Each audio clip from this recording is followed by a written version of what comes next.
اعوذ باللہ من الشیطان الرجیم بسم اللہ الرحمن الرحیم یا ایہا الذین آمنوا ان جاءکم فاسق بنبأ فتبینوا ان تصیبوا قوما بجہالة فتصبحوا علی ما فعلتم نادمین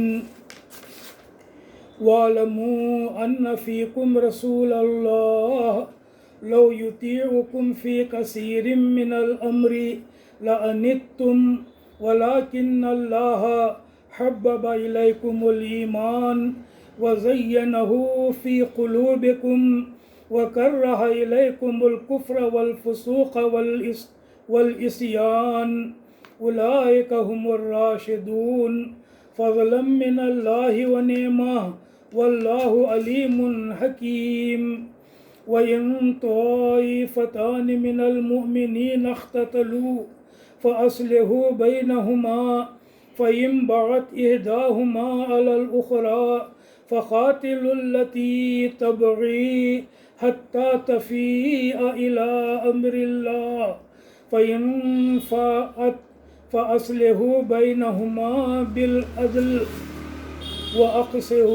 وَأَقْسِطُوا إِنَّ اللَّهَ يُحِبُّ الْمُقْسِطِينَ إِنَّمَا الْمُؤْمِنُونَ إِخْوَةٌ فَأَصْلِحُوا بَيْنَ أَخَوَيْكُمْ وَاتَّقُوا اللَّهَ لَعَلَّكُمْ تُرْحَمُونَ آمنت بِاللَّهِ صدق اللَّهُ العظيم وصدق رسول النبي الكريم ونحن على ذلك من الشاهدين والشاكرين والحمد لله رب العالمين۔ یہ سورہ الحجرات آیت نمبر 6 تا 10 ہے۔ سورہ الحجرات آیت 6 سے 10 تک جو ابھی میں نے تلاوت کیا ہے، ان آیتوں کا ترجمہ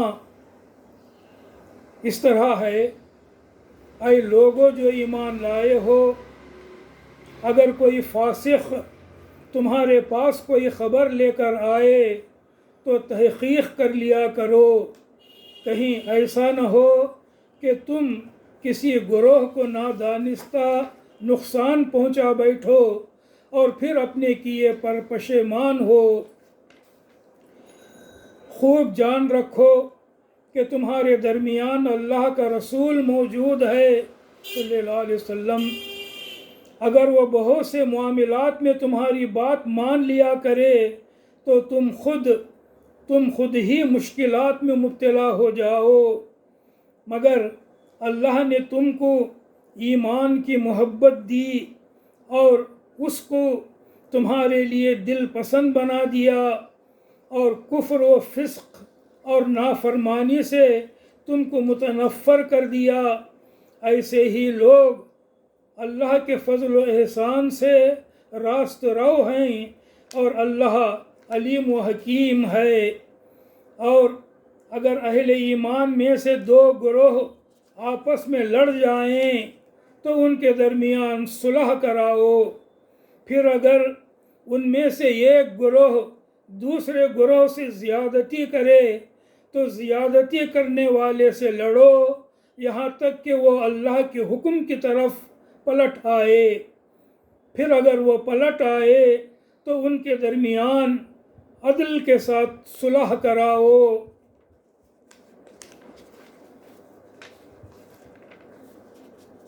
ان کے درمیان عدل کے ساتھ صلح کراؤ اور انصاف کرو کہ اللہ انصاف کرنے والوں کو پسند کرتا ہے۔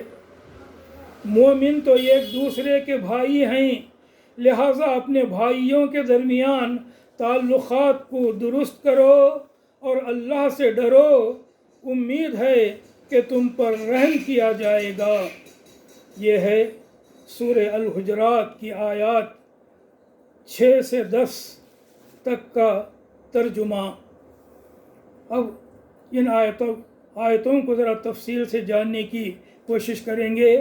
میرے سامنے یہ تفہیم القرآن ہے جس سے میں سنا رہا ہوں۔ فرمایا یا ایھا الذین آمنو، اے لوگو جو ایمان لائے ہو۔ خطاب ہے اہل ایمان سے، ہم سے، آپ سے، ایمان لانے والوں سے۔ اللہ تعالیٰ نے فرمایا کہ اے لوگو جو ایمان لائے ہو، اگر کوئی فاسق تمہارے پاس کوئی خبر لے کر آئے تو تحقیق کر لیا کرو، کہیں ایسا نہ ہو کہ تم کسی گروہ کو نادانستہ نقصان پہنچا بیٹھو اور پھر اپنے کیے پر پشیمان ہو۔ اللہ تعالیٰ نے یہ اہم ہدایت دی کہ جب بھی کوئی بڑی خبر، کوئی اہم خبر تم تک پہنچے اور پہچاننے والا اس کے بارے میں تمہارا یہ خیال ہے کہ وہ بھروسے کے قابل نہیں ہے، وہ گناہ گار ہے، فاسق ہے، تو ایسی خبر پر فوراً ایکشن مت لو، ایسی خبر کو مان کر فوراً اس پر کارروائی کرنے مت نکلو، بلکہ تحقیق کرو کہ خبر صحیح بھی ہے یا نہیں، خبر قابل قبول ہے یا نہیں، تحقیق کرو۔ تحقیق کرے بغیر اگر تم ایسی خبر پر عمل کر بیٹھو تو ہو سکتا ہے کہ تم کسی کو نقصان پہنچا بیٹھو، کسی کو ناحق تکلیف میں مبتلا کر دو اس خبر کی وجہ سے، اور پھر تم پشیمان ہو جاؤ کہ یہ ہم نے کیا کیا، ہم نے کیوں اس کی بات کو مان کر ایسی بڑی کارروائی کر دی، کہیں تم پشیمان نہ ہو جاؤ۔ تو اللہ تعالیٰ یہ اہم ہدایات ہم مسلمانوں کو دے رہا ہے کہ اے لوگو جو ایمان لائے ہو، اگر کوئی فاسق تمہارے پاس کوئی خبر لے کر آئے تو تحقیق کر لیا کرو، کہیں ایسا نہ ہو کہ تم کسی گروہ کو نادانستہ نقصان پہنچا بیٹھو اور پھر اپنے کیے پر پشیمان ہو۔ یہ خبر ایک ایک انسان کے بارے میں ہو سکتی ہے، انفرادی ہو سکتی ہے، اجتماعی ہو سکتی ہے، کسی بھی قسم کی خبر ہو سکتی ہے۔ بس خبر اگر تم تک پہنچے اور معلوم ہو کہ یہ کوئی بڑی خبر ہے اور فوراً اس پر تم کارروائی کر بیٹھو، اور پھر بعد میں تمہیں معلوم ہو کہ یہ خبر غلط تھی اور تمہاری کارروائی تم نے غلط کر بیٹھی، تو تمہیں پشیمانی نہ اٹھانا پڑے۔ اس لیے ہر بڑی خبر کے بارے میں پہلے تحقیق کرو، پھر کارروائی کرو۔ یہ اللہ تعالیٰ کی ہدایت ہے۔ مسلمانوں کو یہ اصولی ہدایت دی کہ جب کوئی اہمیت رکھنے والی خبر جس پر کوئی بڑا نتیجہ مترتب ہوتا ہو، ایک ایسی خبر جس کا کوئی بڑا نتیجہ نکلنے والا ہو، ایسی خبر تمہیں ملے تو ایسی خبر کو قبول کرنے سے پہلے، ایسی خبر کو سچ جاننے سے پہلے یہ دیکھ لو کہ خبر لانے والا کیسا آدمی ہے۔ اگر وہ کوئی فاسق شخص ہو، یعنی جس کا ظاہر حال ایک نظر میں یہ نظر آتا ہو، یہ بتا رہا ہو کہ اس کی بات اعتماد کے لائق نہیں ہے، تو اس کی دی ہوئی خبر پر عمل کرنے سے پہلے تحقیق کر لو کہ واقعہ کیا ہے، اصل بات کیا ہے، پہلے یہ تحقیق کر لیا کرو۔ یہاں پر ایک بات یاد رکھنے کی یہ بھی ہے کہ آج کل جو سوشل میڈیا اور واٹس ایپ وغیرہ پر جو خبریں ہمیں پہنچتی ہیں، جو میسیجز ہمیں ملتے ہیں، ان کے بارے میں بھی ہمیں تحقیق کرنا چاہیے۔ کوئی بھی میسیج ہو، کوئی بھی پیغام ہو، ملتے ہی فوراً اسے فارورڈ کرنا نہ شروع کریں، فوراً اس کو شیئر کرنا نہ شروع کریں۔ خبر پوری طرح دیکھیں، پوری طرح پڑھیں، اس پر غور کریں، یہ خبر کہاں سے آئی ہے، خبر کیسی ہے، یہ خبر کا کیا نتیجہ نکلنے والا ہے۔ ان باتوں پر غور کر کے اطمینان کر لینے کے بعد آگے کی کارروائی کریں۔ یہ آج کے زمانے میں بڑی اہم بات ہے، کیونکہ اکثر ایسا ہوتا ہے کہ ظالم لوگ، فاسق لوگ آپس میں لڑانے کے لیے جھوٹی خبریں پھیلاتے ہیں، سوشل میڈیا کے ذریعے، واٹس ایپ وغیرہ کے میسیجز کے ذریعے، ویڈیوز کے ذریعے، فیک نیوز، جھوٹی خبروں کے ذریعے، تو یہ بہت اہم ہو گیا ہے آج کے زمانے میں کہ کوئی بھی میسیج ملنے پر، کوئی بھی ویڈیو ملنے پر اور کوئی بھی سوشل میڈیا پر کوئی بات ہمیں پہنچنے پر پہلے ہمیں یہ دیکھنا چاہیے کہ یہ بات آئی کہاں سے ہے، کس کے طرف سے آئی ہے، اور یہ بات ہے کیا، اس کا کیا نتیجہ نکلنے والا ہے۔ تحقیق کریں اور ہو سکے تو جاننے والوں سے پوچھیں، اور اس کے بعد ضروری ہو تو فارورڈ کریں اور شیئر کریں، ورنہ خاموش رہیں۔ اس آیت سے ہمیں یہ میسیج بھی ملتا ہے۔ تو اللہ تعالیٰ نے فرمایا کہ اے لوگوں جو ایمان لائے ہو، اگر کوئی فاسق تمہارے پاس کوئی خبر لے کر آئے تو تحقیق کر لیا کرو، کہیں ایسا نہ ہو کہ تم کسی گروہ کو نادانستہ نقصان پہنچا بیٹھو اور پھر اپنے کیے پر پشیمان ہو۔ پھر فرمایا وَاعْلَمُوا أَنَّ فِيكُمْ رَسُولَ اللَّهِ لَوْ يُطِيعُكُمْ فِي كَثِيرٍ مِّنَ الْأَمْرِ لَأَنِتُّمْ وَلَكِنَّ اللَّهَ حَبَّبَ إِلَيْكُمُ الْإِيمَانَ وَزَيَّنَهُ فِي قُلُوبِكُمْ وَكَرَّهَ إِلَيْكُمُ الْكُفْرَ وَالْفُسُوقَ وَالْعِصْيَانَ أُولَٰئِكَ هُمُ الرَّاشِدُونَ۔ خوب جان رکھو، ترجمہ ہے اس آیت کا کہ خوب جان رکھو کہ تمہارے درمیان اللہ کا رسول موجود ہے، اگر وہ بہت سے معاملات میں تمہاری بات مان لیا کرے تو تم خود ہی مشکلات میں مبتلا ہو جاؤ، مگر اللہ نے تم کو ایمان کی محبت دی اور اس کو تمہارے لیے دل پسند بنا دیا، اور کفر و فسق اور نافرمانی سے تم کو متنفر کر دیا۔ یہ ہے ان آیت کا ترجمہ۔ ان آیت میں فرمایا گیا ہے کہ نبی کریم صلی اللہ علیہ وسلم کے زمانے میں صحابہ کرام کو یہ ہدایت دی گئی کہ کوئی بھی بڑی خبر جو انہیں پہنچے حضور صلی اللہ علیہ وسلم کے سامنے عرض کریں، پیش کریں، اور حضور صلی اللہ علیہ وسلم اس کے بارے میں جو فیصلہ فرمائیں آپ کے فیصلے کو مان لیں، خواہ مخواہ اپنی رائے پر نہ اڑے رہیں، اپنی رائے پر ہی عمل کرنے کے لیے اصرار نہ کریں۔ یہ پیغمبر صلی اللہ علیہ وسلم کا ایک ادب ہے کہ آپ کی ہدایت کے مطابق عمل کریں، یہی حکم ہے جو یہاں پر دیا گیا ہے۔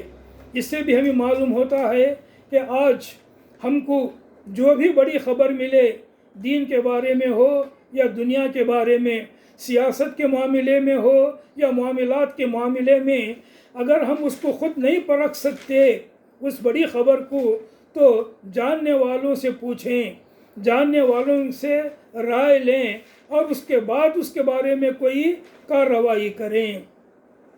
پھر اللہ تعالیٰ نے فرمایا وَلَكِنَّ اللَّهَ حَبَّبَ إِلَيْكُمُ الْإِيمَانَ، مگر اللہ نے تم کو ایمان کی محبت دی، اللہ نے تمہارے دلوں میں ایمان ڈال دیا اور ایمان کی محبت تمہارے دلوں میں پیدا کر دی، جس کا یہ تقاضا ہے کہ تم ہر بڑی کیفیت اور ہر بڑی خبر کو نبی کریم صلی اللہ علیہ وسلم تک پہنچاؤ، اور اس کے بارے میں آپ جو ہدایت دیں اس کے مطابق عمل کرو۔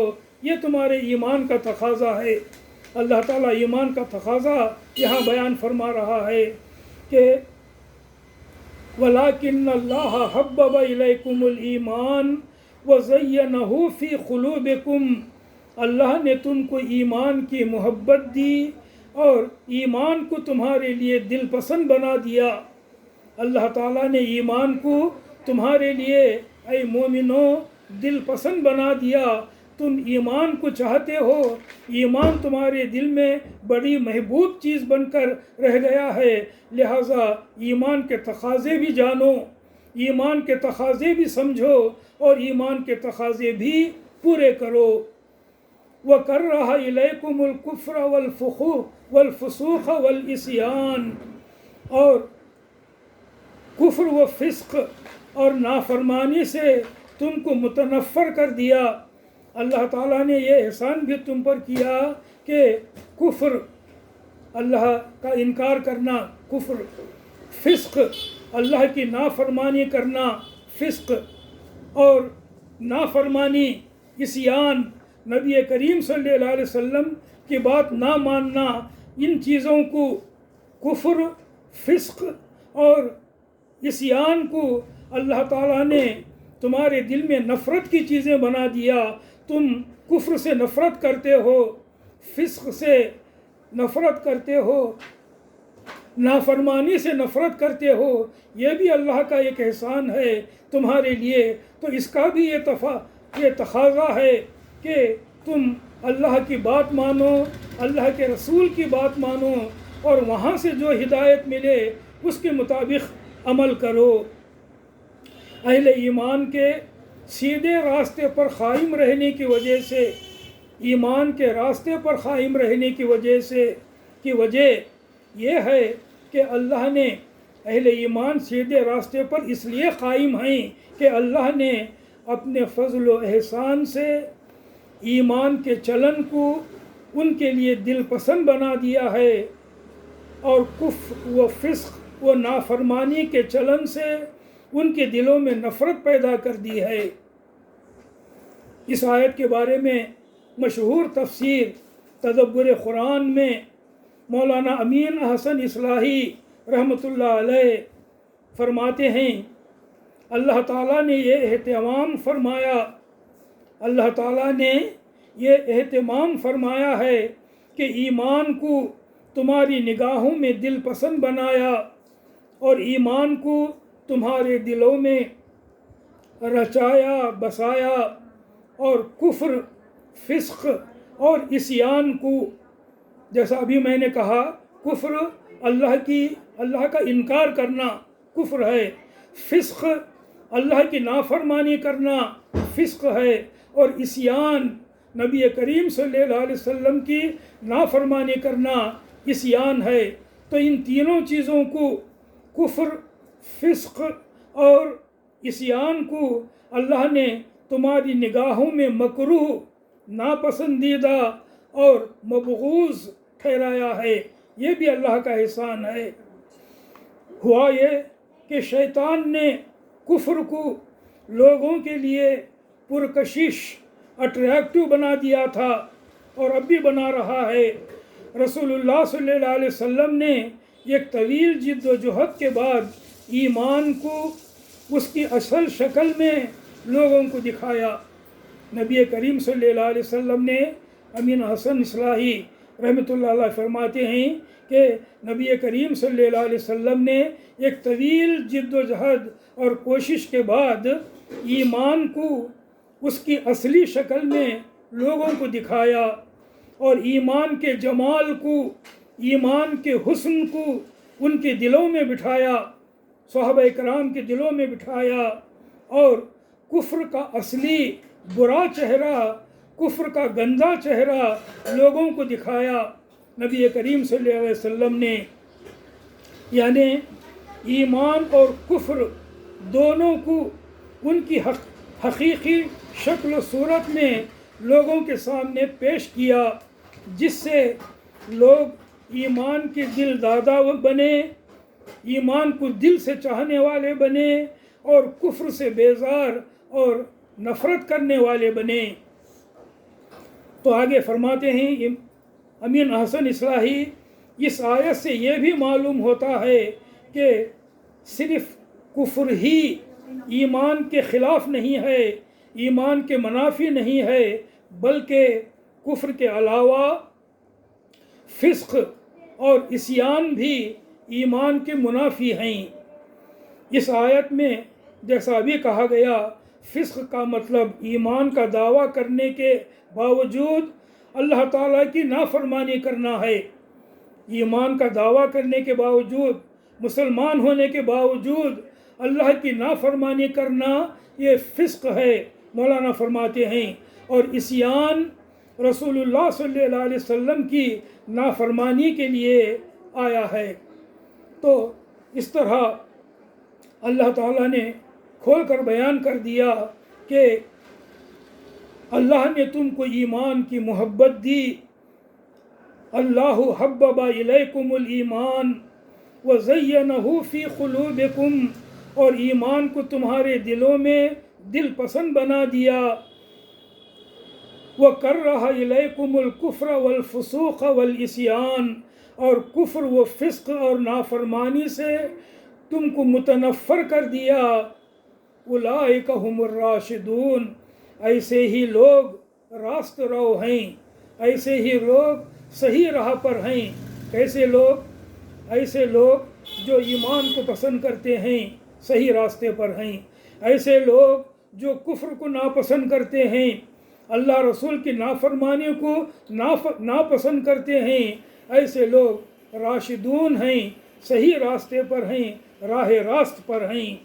ہدایت پر وہی ہیں جن کے دلوں میں ایمان جم گیا ہے اور جن کے دل کفر، فسق اور عصیان سے پاک ہیں، وہی صحیح راستے پر ہیں. اولئک هم الراشدون فضلا من اللہ و نعمہ، یہ اللہ کا فضل اور اس کی نعمت ہے. یہ جو ابھی اوپر بیان کیا گیا کہ اللہ نے ایمان کو تمہارے دلوں میں جما دیا، تم ایمان کو تمہارے لیے دل پسند بنا دیا، ایمان تمہارے لیے محبوب ہے، اور کفر اور اللہ رسول کی نافرمانی سے تمہیں نفرت ہے. یہ کوئی معمولی بات نہیں بلکہ اللہ کا بڑا فضل ہے اور اللہ کی طرف سے ایک بڑی نعمت ہے جو اہل ایمان کو دی گئی ہے. فضلا من اللہ و نعمہ، اللہ کا بڑا فضل اور اس کی طرف سے ایک بڑی نعمت ہے. واللہ علیم حکیم، اللہ علیم و حکیم ہے، اللہ سب کچھ جاننے والا اور بڑی حکمت والا ہے. اللہ کو معلوم ہے کہ کون کیسا ہے، کس کے دل میں کیا ہے، کسے ایمان دینا ہے، کسے ایمان سے دور رکھنا ہے، کسے کفر میں مبتلا ہونے کے لیے چھوڑ دینا ہے، اور کسے نافرمانی کی چھوٹ دینی چاہیے، اور کسے فرما برداری کے لیے قبول کرنا چاہیے، کس کے دل میں فرما برداری کو محبوب بنانا چاہیے. یہ تمام باتیں اللہ کو خوب معلوم ہیں. اللہ تعالیٰ اپنی حکمت کی بنا پر ہی یہ فیصلے کرتا ہے کہ کسے ان اچھی باتوں سے نوازے اور کسے ان بری باتوں میں پڑا رہنے کے لیے چھوڑ دے. یہ ہے ان آیتوں کا سبق کہ اللہ نے تم کو ایمان کی محبت دی اور ایمان کو تمہارے لیے دل پسند بنا دیا، اور کفر و فسق اور نافرمانی سے تم کو متنفر کر دیا. ایسے ہی لوگ اللہ کے فضل و احسان سے راست رو ہیں. ایسے ہی لوگوں پر اللہ کا یہ بڑا احسان ہے، اور ایسے ہی لوگوں پر یہ اللہ کی بڑی نعمت ہے، اور اللہ علم والا اور حکمت والا ہے. اور اس کے بعد فرمایا وَإِن طَائِفَتَانِ مِنَ الْمُؤْمِنِينَ اخْتَتَلُوا، اور اگر اہل ایمان میں سے دو گروہ آپس میں لڑ جائیں، دو گروپ، دو پارٹیز، دو لوگوں کی جمعیتیں آپس میں اگر لڑ جائیں، لڑے نہیں کہا، لڑ جائیں، لڑی ہو جائے، یعنی جانتے بوجھتے لڑی نہ کریں، لڑائی نہ کریں، جنگ و جدال نہ کریں، بلکہ حالات میں جو ہے مبتلا ہو کر لڑ پڑیں. وَإِن طَائِفَتَانِ مِنَ الْمُؤْمِنِينَ اخْتَتَلُوا، اور اگر اہل ایمان میں سے دو گروہ آپس میں لڑ جائیں، فَأَصْلِحُوا بَيْنَهُمَا، تو تمہیں کیا کرنا چاہیے؟ ان کے درمیان صلح کراؤ، لڑائی کو ختم کرنے کی کوشش کرو. دو گروہ جو آپس میں لڑ پڑے ہیں، زبانی جھگڑا ہو یا ہاتھ پیر کا جھگڑا ہو یا دوسری قسم کا جھگڑے کو آگے بڑھنے کے لیے نہ چھوڑ دو، مسلمانوں کو آپس میں لڑنے کے لیے نہ چھوڑ دو، بلکہ پہل کرو، آگے بڑھو، ان کی لڑائی کو روکو، ان کے درمیان صلح صفائی کرنے کی کوشش کرو. فَأَصْلِحُوا بَيْنَهُمَا، تو ان کے درمیان صلح کراؤ۔ اللہ تعالیٰ کے نزدیک مسلمانوں کا یہ کام نہیں ہے کہ ان کی اپنی ملت کے دو گروہ، مسلمانوں ہی کے دو گروہ آپس میں لڑ رہے ہوں اور وہ بیٹھے ان کی لڑائی کا تماشا دیکھ رہے ہوں۔ یہ اللہ تعالیٰ کے نزدیک مسلمانوں کا کام نہیں ہے، بلکہ یہ افسوسناک صورتحال جب بھی پیدا ہو، تمام اہل ایمان کو بے چین ہو جانا چاہیے اس پر، اور ان کے باہمی معاملات کی اصلاح کے لیے جس کے بس میں جو کوشش ہو وہ اسے کر دینی چاہیے۔ فریقین کو لڑائی سے باز رہنے کی تلقین کرنا، نصیحت کرنا، انہیں اللہ سے ڈرانا، بااثر لوگ فریقین کے ذمہ دار آدمیوں سے جا کر ملنا، اس قسم کی تمام کوششیں کرنی چاہیے مسلمانوں کو۔ جھگڑے کے اسباب معلوم کرنا اور اپنی حد تک ہر وہ کوشش کرنا جس سے ان کے درمیان صلح صفائی ہو سکتی ہو، یہ ہے مسلمانوں کا کام۔ اگر مسلمانوں کے گروہ آپس میں لڑ پڑیں، لڑنے کے لیے چھوڑنا یا لڑائی میں تیل ڈال کر اور بھڑکانا، یہ مسلمان کا کام نہیں۔ سچے مسلمان کا اللہ کا خوف اور اللہ کے رسول کی ہدایت پر چلنے والے مسلمانوں کا کام یہ ہے کہ مسلمانوں میں جب بھی نا اتفاقی ہو، جب بھی وہ لڑ پڑیں، تو ان کی نا اتفاقی اور لڑائی کو دور کرنے کے لیے آگے بڑھنا، اور دور کرنے کے لیے جو بھی ممکن ہو وہ کوشش کر لینا اور صلح صفائی کرا دینا۔ وَإِن طَائِفَتَانِ مِنَ الْمُؤْمِنِينَ اخْتَتَلُوا فَأَصْلِحُوا بَيْنَهُمَا فَإِن بَغَتْ إِحْدَاهُمَا عَلَى الْأُخْرَى فَقَاتِلُوا الَّتِي تَبْغِي حَتَّى تَفِيءَ إِلَىٰ أَمْرِ اللَّهِ۔ پھر اگر ان میں سے ایک گروہ دوسرے گروہ سے زیادتی کرے، تمہاری کوششوں کے باوجود لڑائی ختم نہ ہو، اور ایسا ہو کہ مسلمانوں کا ایک گروہ دوسرے گروہ پر ظلم کرتا رہے، دوسرے گروہ پر زیادتی کرتا رہے، تو جو زیادتی کرنے والا ہے، جو ظلم کرنے والا گروہ ہے، اس سے لڑو یہاں تک کہ وہ اللہ کے حکم کی طرف پلٹ آئے۔ یہ ہے اللہ کا حکم۔ پھر سنیے، اگر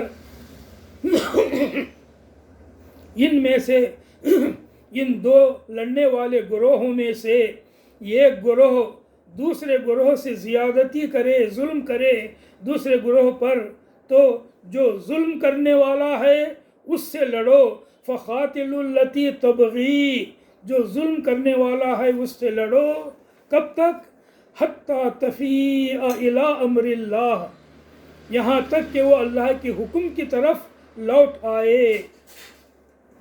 اس کے بارے میں یہاں لکھا گیا ہے کہ مسلمانوں کا یہ کام بھی نہیں ہے کہ وہ ظلم و زیادتی کرنے والے کو ظلم و زیادتی کرنے کے لیے فری چھوڑ دیں، اور جس پر زیادتی کی جا رہی ہے، جو مظلوم ہے، اسے اس کے حال پر چھوڑ دیں۔ یہ بھی مسلمانوں کا کام نہیں ہے۔ یا الٹا ظلم کرنے والے کا ساتھ دیں، یہ بھی ایمان کا تقاضا نہیں، یہ بھی مسلمانوں کا کام نہیں، بلکہ مسلمانوں کا فرض یہ ہے کہ اگر لڑنے والے فریقین میں صلح کرانے کی تمام کوششیں ناکام ہو جائیں، تو پھر مسلمانوں کو یہ دیکھنا چاہیے کہ حق پر کون ہے اور ظلم کرنے والا کون ہے۔ بس جو حق پر ہو اس کا ساتھ دیں، اور جو ظلم کرنے والا ہو اس سے لڑیں۔ دیکھیے کیا فرمایا ہے کہ فَإِن بَغَتْ إِحْدَاهُمَا عَلَى الْأُخْرَى فَقَاتِلُوا الَّتِي تَبْغِي حَتَّى تَفِيءَ إِلَىٰ أَمْرِ اللَّهِ۔ پھر اگر ان میں سے ایک گروہ دوسرے گروہ سے زیادتی کرے، ظلم کرے، تو ظلم کرنے والے سے لڑو، زیادتی کرنے والے سے لڑو، یہاں تک کہ وہ اللہ کے حکم کی طرف پلٹ آئے۔ اللہ کا حکم کیا ہے؟ لڑو مت، ایک دوسرے سے میاں محبت کے ساتھ رہو، ظلم نہ کرو اور اپنے ہاتھ روک لو۔ اللہ تعالیٰ کے جو یہ احکام ہیں، ان احکام کی طرف پلٹ آئے، وہاں تک اس سے جو ہے مقابلہ کرو ظلم کرنے والے گروہ سے۔ پھر فرمایا فَإِنْ فَاءَتْ فَأَصْلِحُوا بَيْنَهُمَا بِالْعَدْلِ، پھر اگر وہ پلٹ آئے، ظلم کرنے والا ظلم کرنا چھوڑ دے، اللہ کے حکم کی طرف وہ پلٹ آئے، تو ان کے درمیان انصاف کے ساتھ صلح کراؤ، ان لڑنے والوں کے درمیان انصاف کے ساتھ صلح کراؤ۔ فَأَصْلِحُوا بَيْنَهُمَا بِالْعَدْلِ، محض صلح کرانے کا حکم نہیں ہے، بلکہ عدل و انصاف کے ساتھ صلح کرانا، یہ بھی بڑی اہم بات ہے۔ عام طور پر دو گروہ میں صلح صفائی کرنے والے یہ نہیں دیکھتے کہ ظلم کرنے والا کون ہے اور کون ظلم سہنے والا ہے، بلکہ وہ کسی بھی طرح معاملے کو رفع دفع کرنا چاہتے ہیں۔ یہ بھی غلط ہے، یہ بھی اللہ کے حکم کے خلاف ہے۔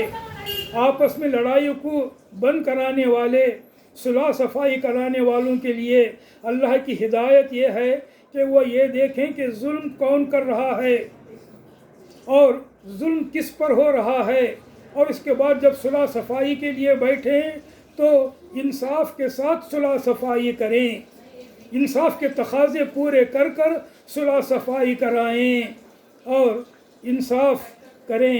تو مسلمانوں کو صرف صلح صفائی کرانے کا حکم نہیں، بلکہ انصاف کے ساتھ صلح صفائی کرانے کا حکم ہے۔ اس سے معلوم ہوا کہ اللہ کی نگاہ میں وہ صلح صفائی کوئی قابل قدر چیز نہیں ہے جو حق اور باطل کے فرق کو نظر انداز کر کے صرف لڑائی روکنے کے لیے کرائی جائے، صرف لڑائی روکنے کے لیے انصاف وغیرہ کو بازو رکھ کر جو صلح صفائی کرائی جائے، وہ اللہ کی نظر میں کوئی اچھی بات نہیں ہے۔ اور جس میں برسر حق گروہ کو دبا کر ظلم کرنے والے گروہ کے ساتھ بے جا رعایت برتی جائے، یہ اللہ کو پسند نہیں ہے۔ صلح صفائی وہی صحیح ہے جو انصاف پر ہو، اسی سے فساد ٹلتا ہے۔ انصاف کے ساتھ جو صلح صفائی کرائی جائے اسی سے فساد ٹلتا ہے، ورنہ حق والوں کو دبانے، مظلوم کو دبانے اور ظلم کرنے والوں کی ہمت بڑھانے کا نتیجہ یہ ہوگا کہ خرابی کے اصل اسباب جوں کہ توں باقی رہتے ہیں، بلکہ ان میں اور اضافہ ہوتا چلا جاتا ہے، اور اس سے بار بار فساد پھوٹ پڑتا ہے اور بار بار لڑائی اور جنگ کی نوبت آتی ہے۔ یہ ہے اللہ تعالیٰ کا انصاف پر مبنی قانون اور ہدایت۔ یہ کتنی بڑی بات ہے، اور ہمارے مسلمانوں کے انفرادی معاملات سے لے کر اجتماعی معاملات تک، بلکہ تمام انسانوں کے انفرادی سے لے کر اجتماعی معاملات تک یہ اللہ کی ہدایت ہمارے لیے کارگر ہے، اور ہمارے درمیان لڑائی، جنگ و جدل وغیرہ کو روکنے، دبانے اور ختم کرنے کا یہ بہترین نسخہ ہے، یہ بہترین ہدایت ہے جو اللہ تعالیٰ نے دی ہے۔ یہاں پر میں اس لڑائی کی طرف اشارہ کرنا چاہتا ہوں جو فی الحال فلسطین میں چل رہی ہے۔ یہ ہدایت جو اللہ نے یہاں دی ہے، اس کے بارے میں جو مختصر تفصیل میں نے بتائی ہے، اس کو سامنے رکھ کر اس ظلم و زیادتی کا آپ جائزہ لیں تو آپ کو معلوم ہوگا کہ ظالم کون ہے، مظلوم کون ہے، بیچ میں صلح صفائی کرنے والا کون ہے، اور کس طرح کی صلح صفائی وہ 50-60 سال سے کراتا آ رہا ہے۔ اس کی صلح صفائی میں کیا نقصان اور کیا ظلم ہے جس کی وجہ سے نہ فساد ٹل رہا ہے نہ جنگ رک رہی ہے، بلکہ ٹہر ٹہر کر وقفہ وقفہ سے فساد پھوٹ پڑتا ہے، لڑائی پھوٹ پڑتی ہے، جانیں ضائع ہوتی ہیں۔ یہ کیوں ہو رہا ہے؟ اس کو سمجھنے کے لیے بھی یہ آیت اور اللہ کی یہ ہدایت بہت بہت اہم ہے۔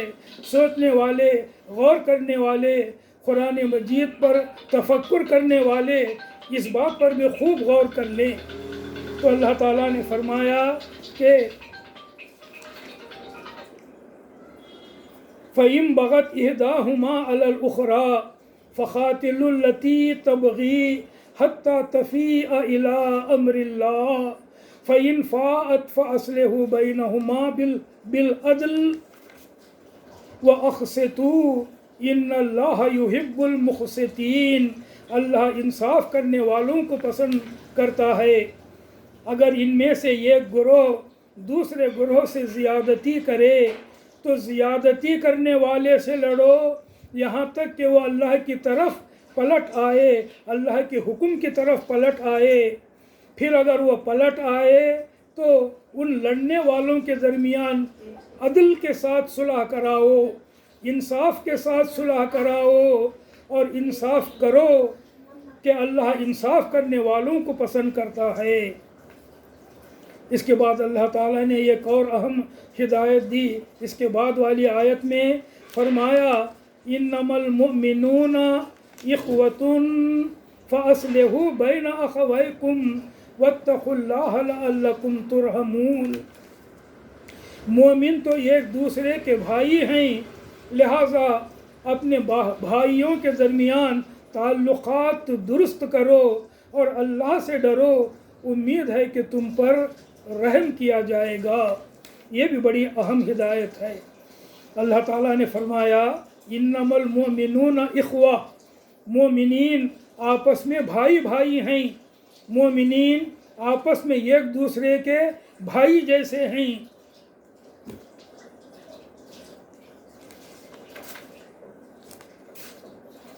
فَأَصْلِحُوا بَيْنَ أَخَوَيْكُمْ، لہٰذا اپنے بھائیوں کے درمیان تعلقات درست کرو۔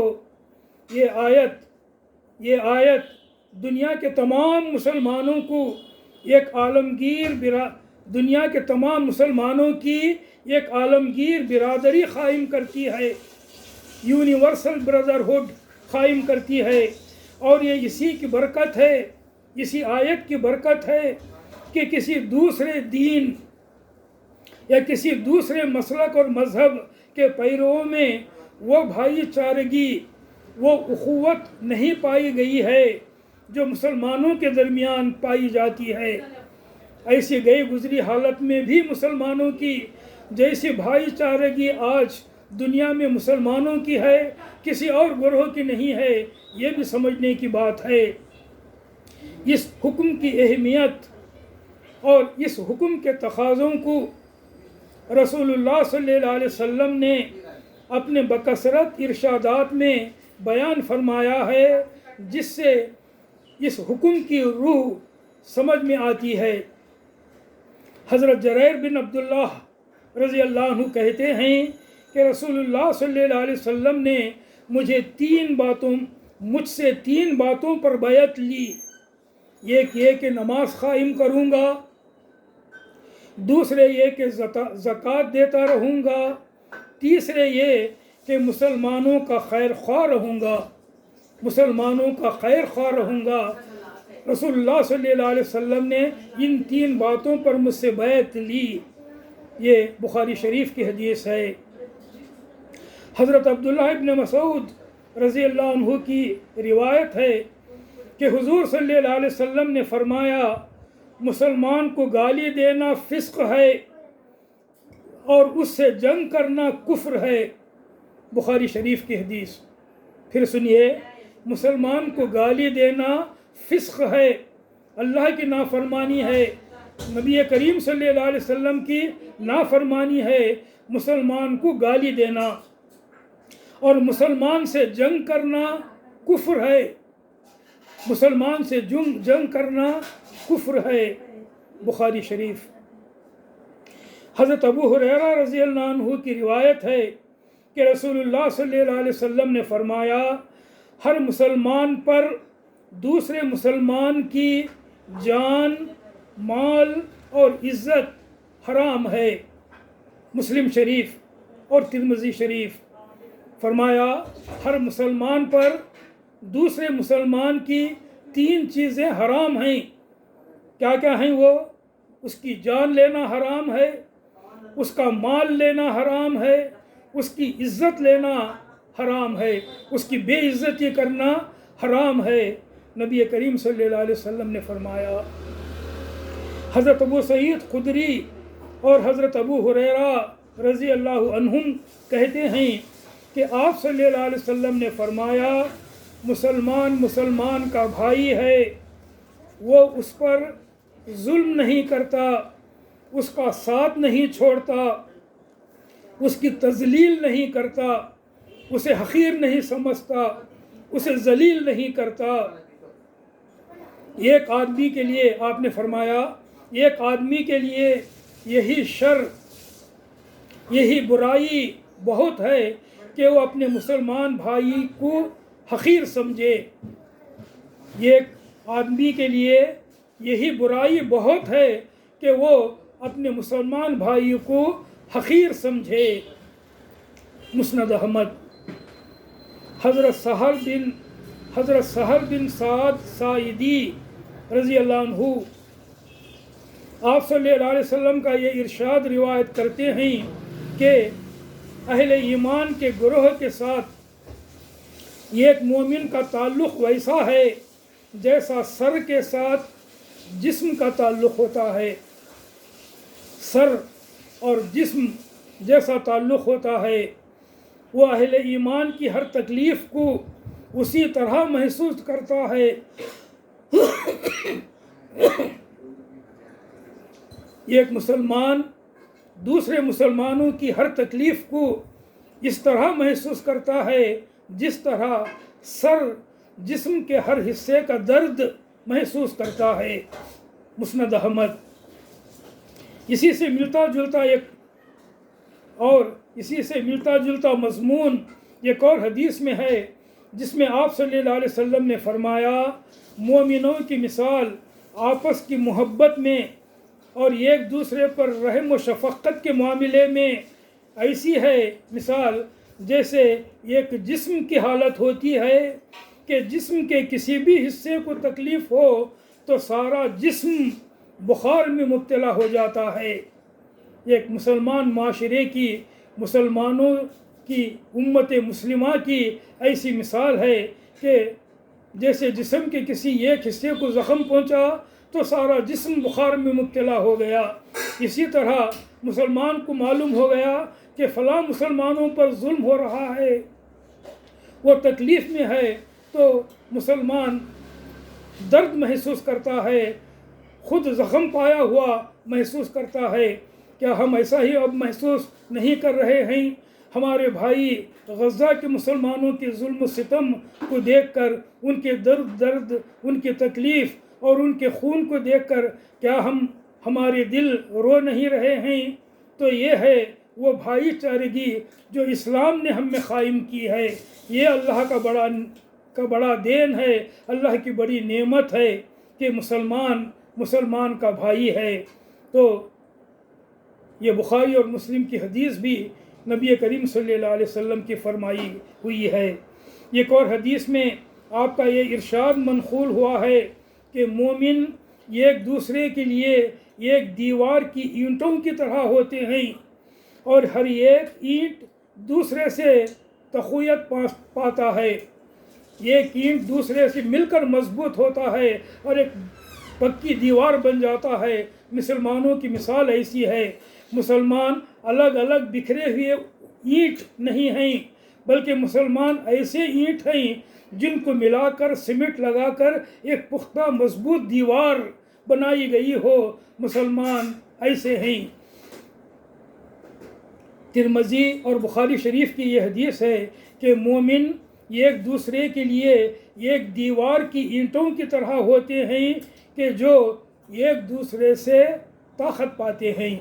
تو اس طرح نبی کریم صلی اللہ علیہ وسلم نے اس آیت کی بڑی کھول کر تشریح فرمائی ہے کہ مسلمان آپس میں ایک دوسرے کے بھائی ہیں، لہٰذا اپنے بھائیوں کے درمیان تعلقات کو درست کرو اور اللہ سے ڈرو، واتقوا اللہ، اللہ سے ڈرو۔ تعلقات کو بگاڑنے سے، آپس کے تعلقات بگاڑنے سے بھی اور مسلمانوں کے ایک دوسرے کے تعلقات بگاڑنے سے اللہ سے ڈرو کہ اس کی سزا بڑی سخت ہے۔ مسلمانوں کو لڑانے، ایک دوسرے میں پھوٹ ڈالنے، ایک دوسرے میں برائی ڈالنے، چاہے وہ گھر کے لوگ ہوں، خاندان کے رشتہ دار کے لوگ ہوں، یا ایک محلے کے، ایک بستی کے لوگ ہوں، یا دنیا بھر کے مسلمان ہوں، یا دنیا بھر کے لوگ ہوں، ایسا ہرگز نہ کرو کہ لڑائیاں ڈالو، پھوٹ ڈالو، برازگیاں ڈالو، ایسا نہ کرو۔ واتقوا اللہ، اللہ سے ڈرو، لعلکم ترحمون، تاکہ تم پر رحم کیا جائے۔ اسے بھی ذرا ملا کر دیکھیے کہ تعلقات کو مت بگاڑو تاکہ اللہ تم پر رحم کرے۔ اگر تم آپس میں تعلقات کو بگاڑتے رہو تو اللہ بھی تم پر رحم نہ کرے گا۔ اللہ کا رحم چاہتے ہو، یہ چاہتے ہو کہ اللہ تم پر رحم کرے، تو تم یہ کرو کہ آپس کے تعلقات تو درست کر لو۔ گھر سے لے کر انٹرنیشنل لیول تک آپس کے تعلقات تم درست کر لو گے تو اللہ کی رحمت بھی تم پر آئے گی، اللہ کی رحمت بھی تم پر برسے گی۔ تو یہ ہے سورہ الحجرات آیات نمبر 6 تا 10 کا ترجمہ اور مختصر تشریح۔ ترجمہ ایک مرتبہ پھر پڑھ کر میں اپنی بات ختم کرتا ہوں۔ اللہ تعالیٰ کا ارشاد ہے کہ اے لوگو جو ایمان لائے ہو، اگر کوئی فاسق تمہارے پاس کوئی خبر لے کر آئے تو تحقیق کر لیا کرو، کہیں ایسا نہ ہو کہ تم کسی گروہ کو نادانستہ نقصان پہنچا بیٹھو اور پھر اپنے کیے پر پشیمان ہو جاؤ۔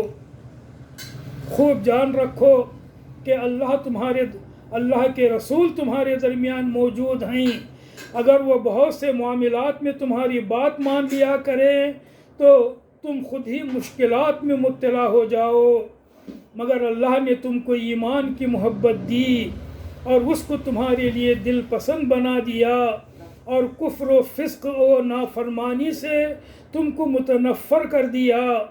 ایسے ہی لوگ اللہ کے فضل اور اللہ کے احسان سے راست رو ہیں، اور اللہ علیم و حکیم ہے۔ اور اگر اہل ایمان میں سے دو گروہ آپس میں لڑ پڑیں تو ان کے درمیان صلح کراؤ، پھر اگر ان میں سے ایک گروہ دوسرے گروہ پر زیادتی کرے تو زیادتی کرنے والے سے لڑو یہاں تک کہ وہ اللہ کے حکم کی طرف پلٹ آئے۔ پھر اگر وہ پلٹ آئے تو ان کے درمیان عدل کے ساتھ صلح کراؤ اور انصاف کرو کہ اللہ انصاف کرنے والوں کو پسند کرتا ہے۔ مومن تو ایک دوسرے کے بھائی ہیں، لہٰذا اپنے بھائیوں کے درمیان تعلقات کو درست کرو اور اللہ سے ڈرو، امید ہے کہ تم پر رحم کیا جائے گا۔ وآخر دعوانا ان الحمد للہ رب العالمین۔ صدق اللہ العظیم وصدق رسول النبی الکریم ونحن علی ذلک من الشاہدین والشاکرین والحمد للہ رب العالمین۔ اللہ تعالیٰ سے دعا ہے کہ یا اللہ ان آیتوں پر ہمیں یقین عطا فرما، ان آیتوں کو سمجھنے کی توفیق دے، ان آیتوں کے مطابق ہمیں اپنی انفرادی اور اجتماعی زندگی کو درست کرنے کی توفیق دے، ان آیتوں کے مطابق ہمیں عمل کرنے، اس کے مطابق ہمیں چلنے کی توفیق دے، ہم پر رحم فرما، کرم فرما اور ہم پر اپنے فضل کا فیضان فرما، آمین یا رب العالمین۔ وصلی اللہ تعالی علی خیر خلقہ محمد وعلی آلہ واصحابہ اجمعین برحمتک یا ارحم الراحمین۔ والحمد للہ رب العالمین.